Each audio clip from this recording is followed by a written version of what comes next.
आज गुड़ाढहर स्थित राधा गोविंद गौशाला सेवा समिति द्वारा आयोजित प्राण प्रतिष्ठा महोत्सव के पावन अवसर पर हवा महल विधायक एवं राजस्थान संत समाज के अध्यक्ष परम पूज्य संत बाल मुकुंदाचार्य जी महाराज ने पधार कर आयोजन को दिव्यता और भव्यता से भर दिया।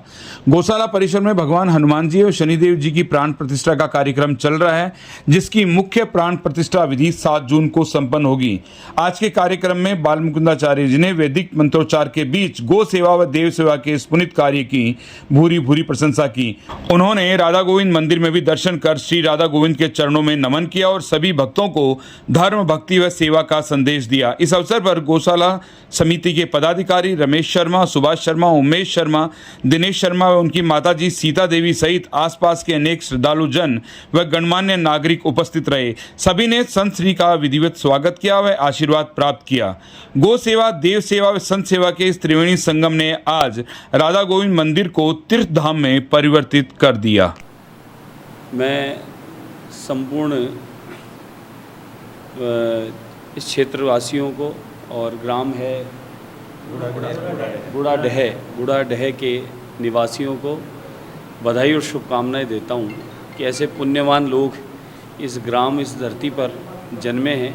वैसे तो शेखावाटी की धरा संपूर्ण दुनिया में शेखावाटी के सेवा और शेखावाटी के लोग प्रसिद्ध हैं और शेखावाटी के लोग पूरी दुनिया में सेवा के लिए जाने जाते हैं।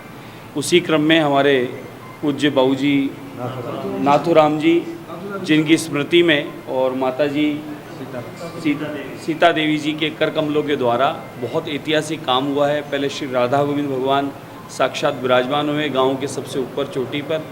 उसके पश्चात अब भगवान गोविंद आए तो ये मानो गौ की सेवा तो होनी चाहिए, क्योंकि गोविंद की प्रसन्नता गौ से है। तो गौ की सेवा के लिए गौशाला, गौ चिकित्सालय, ऐसा है गायों की सेवा करने का कार्य। साथ में वहाँ पर बालाजी महाराज भी विराजमान है और वेद विद्यालय भी शुरू होगा। तो वेद विद्यालय के माध्यम से विद्वान तैयार होंगे और देश और दुनिया में भारत की संस्कृति और सनातन का प्रचार प्रसार करेंगे। तो मैं बधाई और शुभकामनाएं देता हूँ संपूर्ण नाथू परिवार को कि जिनके प्रेरणा, कृपा और उनके सहयोग से ऐतिहासिक काम इस क्षेत्र में हुआ है और इस सनातन संस्कृति और इस स्थान के माध्यम से पूरी दुनिया को सनातन संस्कृति का प्रचार प्रसार का, पूरी दुनिया में इसको फैलाने का जो विद्वान तैयार होंगे, ये और भी ऐतिहासिक काम किया। मैं बधाई शुभकामनाएं देता हूँ आपको और आपके पूरे परिवार को, संपूर्ण जोशी परिवार। वेद शास्त्र ये अपने आप में विज्ञान है।